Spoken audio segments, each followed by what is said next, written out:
Raimundo Cruz, entrevista a... Así es, quiero agradecer que se haya tomado la llamada el licenciado Fernando Gómez Suárez. Él es analista, economista, estratega en comunicación, un hombre que sabe pues de muchos temas, pero en particular quisimos abordarlo a él. Buscábamos una persona especializada, sobre todo en el tema del turismo, en el tema de la aviación, para que nos hable qué pasa con el turismo, qué pasa con la aviación, qué pasa con ese mercado tan grande que es las aerolíneas. Yo creo que uno de los temas torales es la situación del turismo, en particular para las aerolíneas. Muchas de ellas, no solamente en México, ya sabemos lo que le pasó a una aerolínea que fue a pique. Creo que ese es un rubro fundamental, sobre todo para el desarrollo de una nación.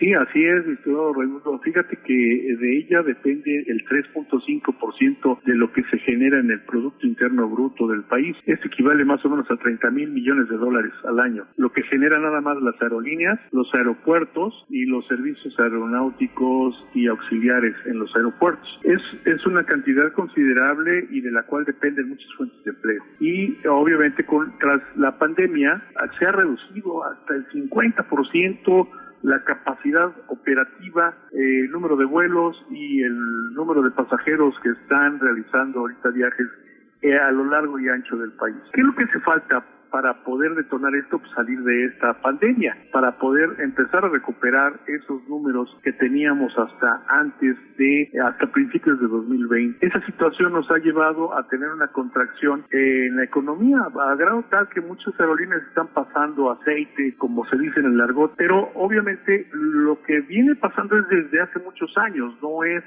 producto solamente de esta pandemia, sino ya venían arrastrando una situación difícil desde años atrás, combinado con una serie de adeudos, malos manejos también, y una serie de estrategias fallidas en cuanto a ofrecer vuelos muy baratos, que por un lado benefician a cierta parte de la población, pero vuelven poco rentables sus propias rutas, y van perdiendo dinero poco a poco hasta que suceden este tipo de situaciones en las que es un poquito difícil recuperar el mercado y recuperar la confianza de los pasajeros afectados, a quienes les incumplieron sus ofertas, debido a que también hay una serie de lagunas o huecos legales que les permiten actuar en ese sentido, perjudicando a la industria y perjudicando a la economía del país. El licenciado, México llegó a ser sexto lugar en potencia turística y en gran medida era por la aviación mexicana. Interjet se fue a pique, sabemos el caso de Aeroméxico, hay un rubro especial en Estados Unidos, cuando no tienes lana te tienes que llegar a un cierto recurso legal, financiero, económico. La situación muy difícil, estamos hablando de México, el mundo entero no se salva. Ahora, nosotros estamos ante el umbral. El gran problema es la falta de solvencia económica porque la crisis nos pegó a todos y las aerolíneas no se salvaron. Después venimos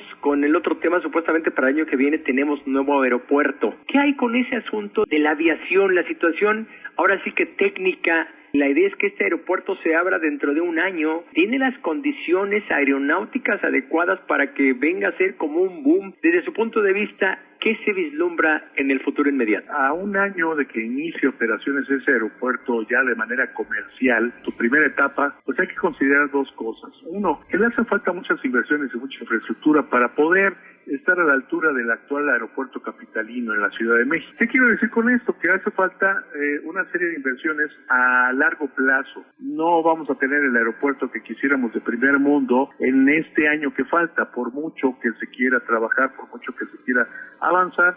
Pues son programas, son obras de infraestructura que, como en todo el mundo, en cualquier país, necesitan desarrollarse a largo plazo, hasta 20, 25 años incluso. Y además se requiere una gran cantidad de capital para hacer este tipo de proyectos rentables. Una vez que empiece a operar, el principal problema será la coordinación de los vuelos comerciales con vuelos militares. ¿A quién se le va a dar prioridad en caso de un DN3? En caso de un desastre nacional DN3, ¿se afectarán, se paralizarán los vuelos comerciales? No lo sabemos. ¿Se le dará prioridad a los vuelos comerciales? Tampoco lo sabemos. Tiene que haber una estrecha colaboración, una estrecha coordinación bajo el mando de las fuerzas militares, pero el otro punto también es que aún no está resuelto la parte de la certificación de la compatibilidad de los espacios aéreos entre ambas terminales. Me explico. Trazo de las pistas de aterrizaje y despegue de ambos aeropuertos están determinados en cierta forma que en el aire las rutas de aterrizaje y despegue podrían cruzarse en ciertos tramos, en ciertas zonas.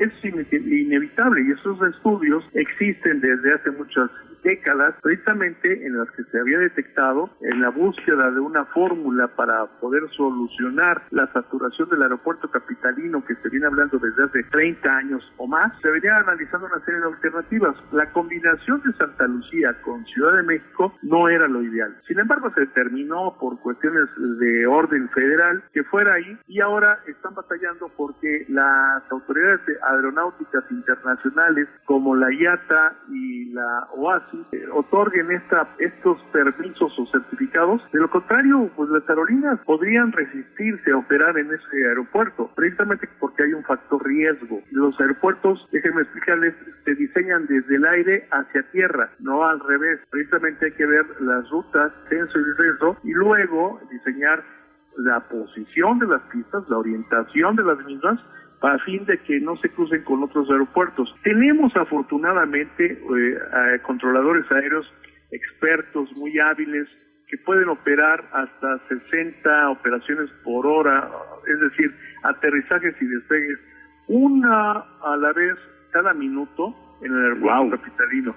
Pero obviamente de lo que se trata no es llegar al límite, al extremo, se trata de resolver una situación de saturación en el espacio aéreo mexicano y eso pues aún no se ha determinado. ¿Podríamos tener un aeropuerto nuevo? Sí. ¿Podríamos tener un aeropuerto más sumado a los 58 que ya tenemos? Sí, pero están desconectados, están desarticulados y mientras no haya un plan estratégico intersectorial, pues seguiremos teniendo un montón de aeropuertos de elefantes blancos, sino que un mamut blanco, como los muchos restos fósiles que ya se encontraron ahí en Santa Lucía, y escasamente podremos tener el desarrollo de una industria que requiere toda la atención, precisamente por todo lo que genera de derrama económica. Un gusto platicar con usted, licenciado Fernando Gómez Suárez. Buenas tardes. A tus órdenes, como siempre, y con mucho gusto.